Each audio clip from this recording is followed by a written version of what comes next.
Good morning, guys. Today I will start new chapter. As per old book, it's chapter number 3, and as per new book, it's chapter number 4.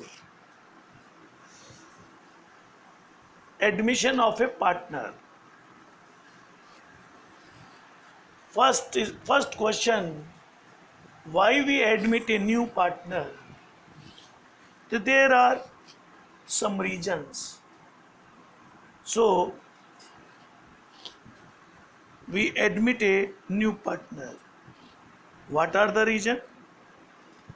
First, when more capital is needed for the expansion of business, यानी जब हमें business के expansion के लिए और capital की ज़रूरत हो.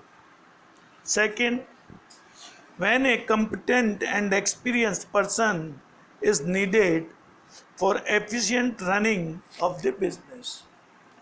सेकेंड है किसी एफिशिएंट व्यक्ति की ज़रूरत होना बिजनेस के लिए जो कि हमारे बिजनेस को और ज़्यादा तेजी से ग्रो कर सके.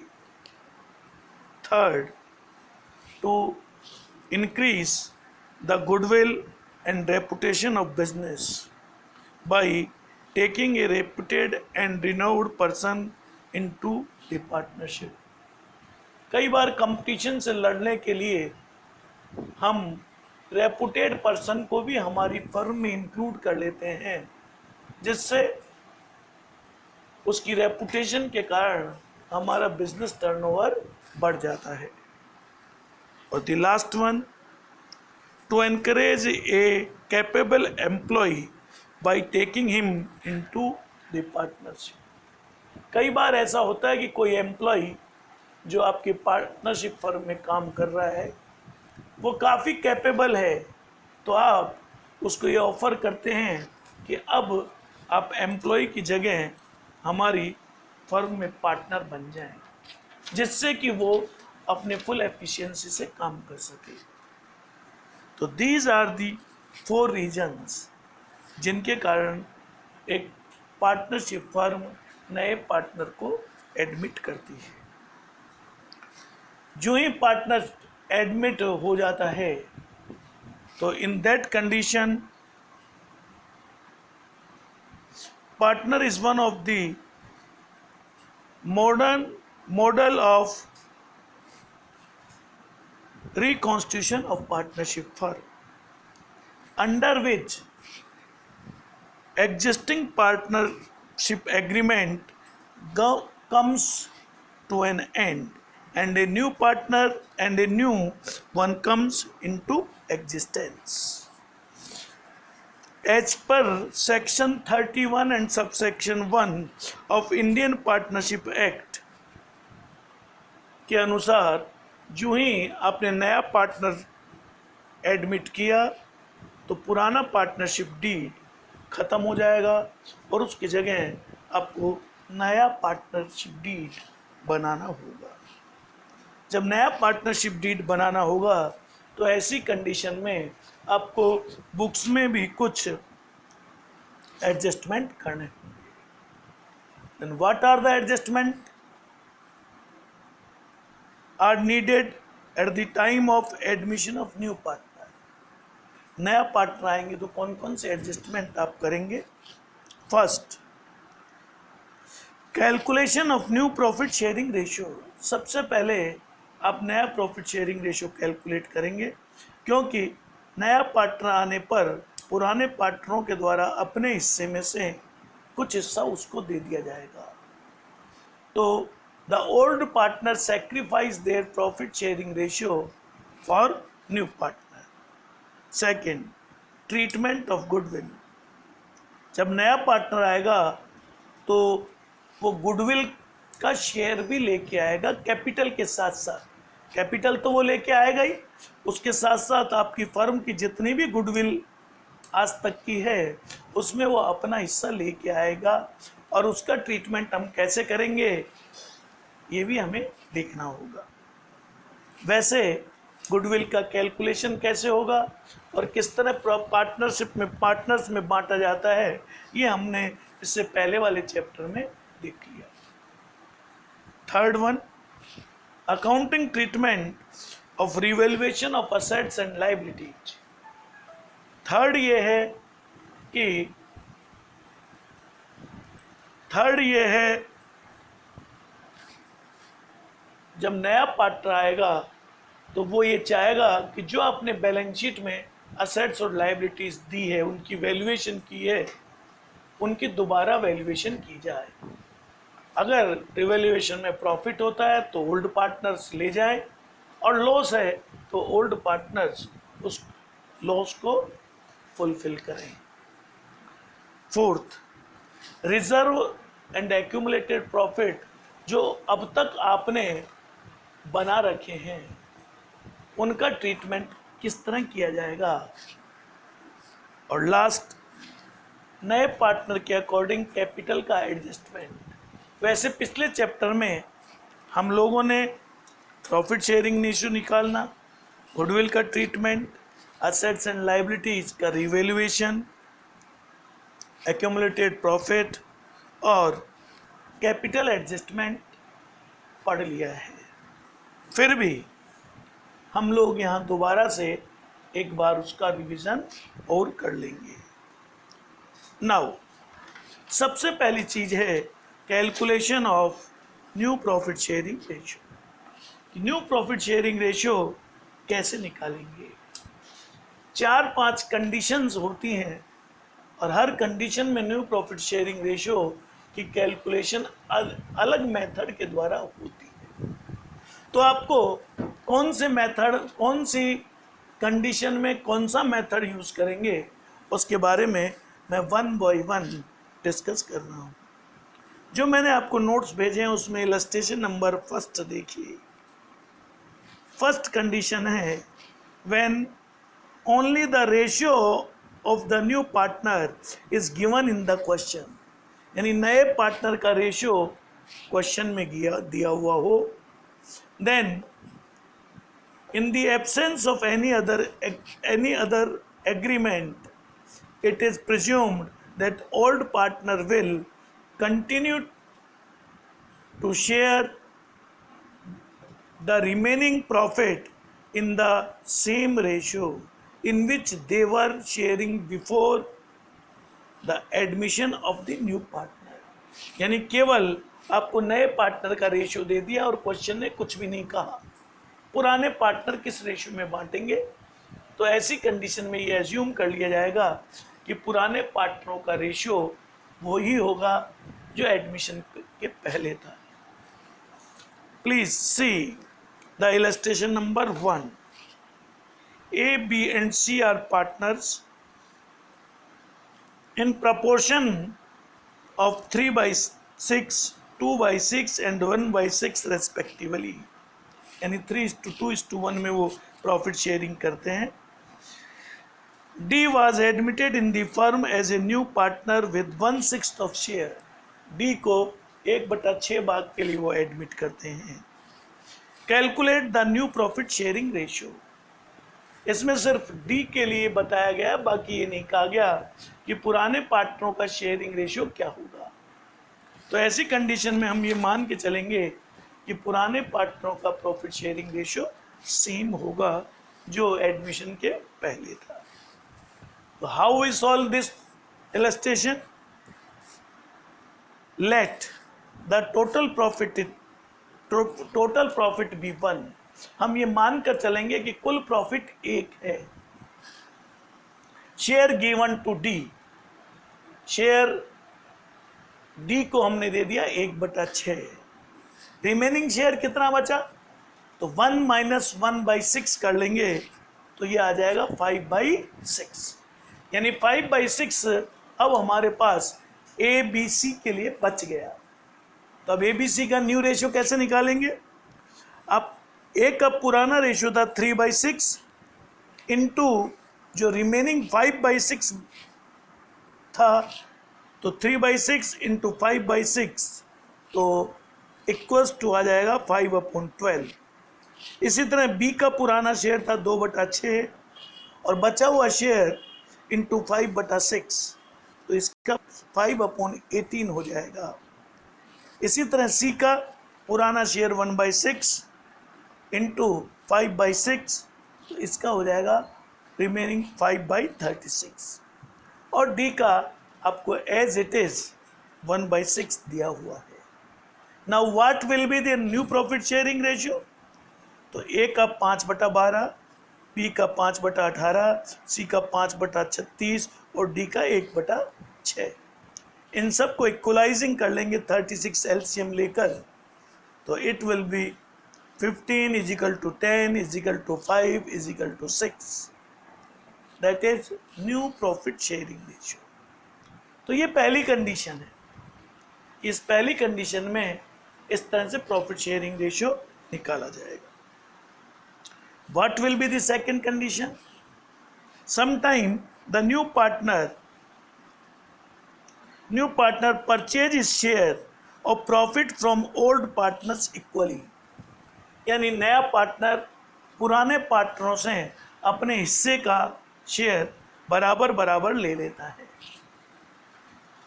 In such case, the new profit sharing ratio of old partner will be ascertained by deducting the sacrificing made by them from their existing share of profit। तो अब ऐसी कंडीशन में किस तरह उनका न्यू प्रॉफिट शेयरिंग रेशियो निकलेगा, वो देखिए illustration number 2, condition 1A। Ram and Shyam are partners.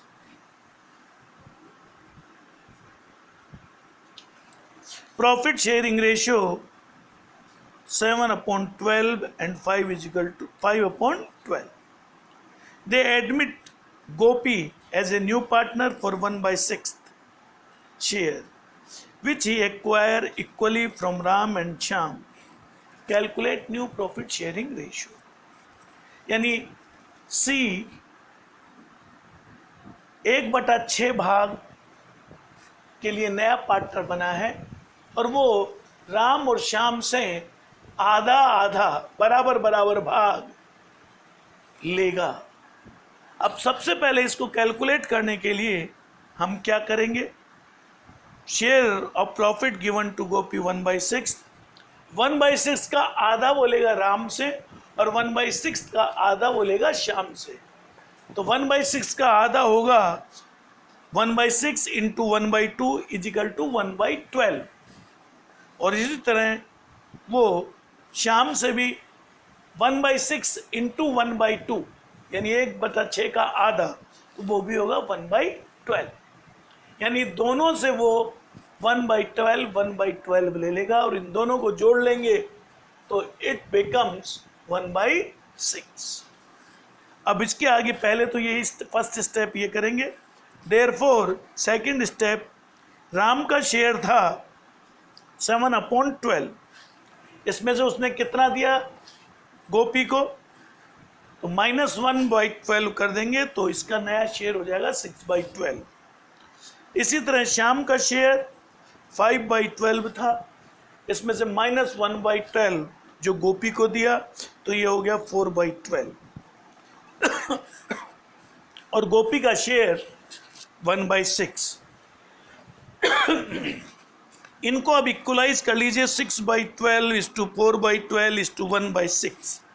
Equalise करने पर 12 एलसीएम आ गया और इनका नया शेयर आ जाएगा 6/4/2 और यू कैन से 3/2/1। तो ये दूसरी कंडीशन हुई कि जब वो अपना शेयर दोनों पार्टनर से इक्वल चार्ज करता है। नाउ इसी इलस्ट्रेशन का बी पार्ट और देखें तो you will be more clear about this. ABC partner in a firm 3:2:1, they admit D as new partner for 1/8 share। 1/8 share का के लिए D को आपने नया पार्टनर बना लिया, which he acquire 1/16 from B and 1/16 from C। अब यहाँ पर देखिए कि ये ए से कोई शेयर नहीं ले रहा, किस से ले रहा है ये 1/8, ही एक्वायर 1/16 फ्रॉम बी यानी बी से 1/16 ले रहा है और सी से 1/16 ले रहा है, ए से कोई शेयर ये नहीं ले रहा है। तो ऐसी कंडीशन में what will be the new profit sharing ratio? तो ए का तो पहले शेयर कितना था, ए का न्यू प्रॉफिट शेयरिंग रेशियो कितना है एट प्रेजेंट? 3/6, तो वो 3/6 एज इट इज रह जाएगा। बाकी बी का अभी तक प्रेजेंटली शेयर है 2/6, 2/6 में से ये डी को दे रहा है 1/16। यदि हम इसको लेस कर देंगे तो बाकी बचा हुआ शेयर बी का हो जाएगा, दैट इज 13.48। इसी तरह सी का शेयर है 1/6, उसमें से 1/16 उसने डी को दे दिया, तो ये बचेगा 5/48। और डी का शेयर आपको उसने बता ही रखा है क्वेश्चन में 1/8। तो what will be the new profit sharing ratio? A का 3/6, बी का 13/48, सी का 5/48 एंड डी 1/8। इनको इक्वलाइज करें, 48 हमने एलसीएम ले लिया, तो इट कम्स 24:13:5:6। आई थिंक दोनों मेथड आपको इन दोनों इलस्ट्रेशनों से समझ में आ गया होगा। नाउ थर्ड टाइप, तीसरे टाइप से अगर आपको दे दिया जाए तो किस तरह से आप प्रॉफिट शेयरिंग रेशियो कैलकुलेट करेंगे? In this method sometime the new partner purchase his share from old partner in a particular ratio. In such case, new profit sharing ratio of the old partner will be calculated after deducting the sacrifice made by a partner from his existing share of profit. तो ऐसी condition में कि जब नया partner profit sharing ratio purchase करता है old partner से, तो ऐसी कंडीशन में ओल्ड पार्टनर वो शेयर जितना नए पार्टनर ने परचेज किया है उसे डिडक्ट करके और उसके बाद हम कैलकुलेट करेंगे। For this please see illustration number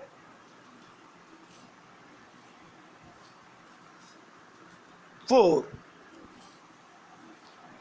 In illustration number 4, first A and B are partner. Profit sharing ratio 7:3. C was admitted with 3/7 in the profit, which is took 2/7 from A and 1/7 from B. Calculate the new profit sharing ratio. अब आप देखिए कि किस तरह करेंगे। तो simply जैसे हमने पहले किया, ए का शेयर 7/10 और ये यहाँ देखिए ही टुक फ्रॉम, जब फ्रॉम वर्ड आ जाए तो माइनस करेंगे। तो 7/10 माइनस 2/7 इक्वल्स टू आ गया 29/70। इसी तरह बी का 3/10 माइनस 1/7 इक्वल्स टू 11/70। बट यहाँ सी का शेयर कैसे निकालेंगे? इसने 2/7 लिया ए से और 1/7 लिया बी से, तो इन दोनों को जोड़ देंगे, दैट इट कम्स 3/7। तो what will be the new profit sharing ratio? 29/70 = 11/70 = 3/7। Equalising करने पर 17 का एलसीएम आ गया, देन रेशियो विल बी 29:11:30। इसी तरह we will discuss now illustration number 5. In illustration number 5, please see A, B and C were partner in a firm sharing profit into 3:3:2. They admit D as a new partner for 4/7 profit. D acquire a share 2/7 from A and 1/7 from B and 1/7 from C. What will be the new profit sharing ratio. Simply जैसे हमने पहले वाले क्वेश्चनों में किया, simply वैसे कर ले। ए का 3/8 माइनस 2/7 इक्वल्स टू 5/56 बच गया। बी का 3/8 माइनस 1/7 तो इक्वल्स टू 13/56 बच गया। सी का 2/8 माइनस 1/7 इक्वल्स टू 6/36 बच गया। और डी 4/7। तो new profit sharing ratio will be 5/56, 13/56, 6/56 and 4/7. To equalizing, the 56 is LCM. The new profit sharing ratio is to 5 is to 13 is to 6 is to 32 will be the new profit sharing ratio.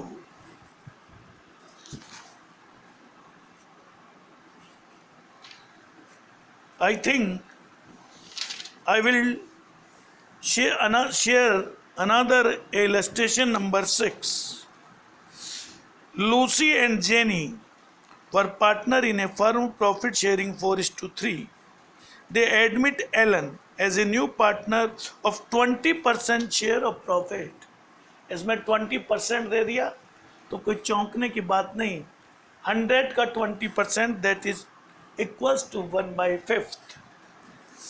Ellen acquired his share of profit in the ratio 1:2 from Lucy and Jenny. Calculate the new profit sharing ratio of Lucy, Jenny and Ellen. ये A portion है तो पहले we will discuss A portion.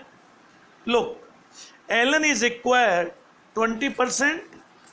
As I told you, 20% of 100 is equal to 1/5. तो ये new partner Lucy का share हो जाएगा।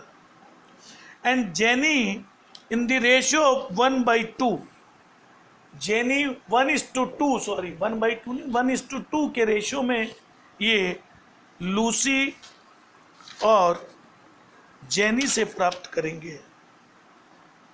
तो अब ये देखिए 1/2 कितना, एलन विल गेट, पहले एलन कितना होगा, एलन को मिल रहा था हमें 1/2, कितना शेयर था इसका, तो 1/2 is to 1:2, तो दैट इज 1/3 और 1/5। टोटल इसका शेयर है 1/5, तो 1/5 का 1/3 ये लेगा इक्वल्स टू 1/15 फ्रॉम लूसी। इसी तरह 2/5, 2/3 into 1/5 is equal to 2/15 from Jenny, ये जेनी से लेगा। तो what will be the new ratio of Lucy, Lucy का ओल्ड रेशियो है 4/7, इसमें से 1/15 दे दिया तो इक्वल्स टू 53,105 इसका न्यू शेयर होगा। एंड जेनी 3/7 ओल्ड रेशियो है, ये 1/5 का इस अगर हमने 2/3 निकाला तो दिस कम्स टू 3/7 माइनस 2/15 तो equals to 31/105। What will be the new ratio?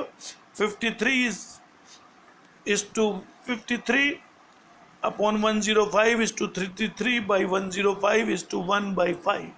Equalising करेंगे 105 एलसीएम ले लिया, new ratio will be 53 is to 31 is to 21।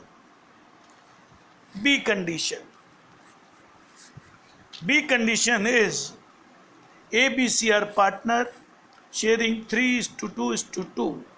They admit D as a new partner for 1/5 share which he acquired from A, B, C in 2:2:1 ratio respectively. Calculate new profit sharing ratio. तो यहाँ पर 3 partner है, ऊपर वाले जो हमने देखी थी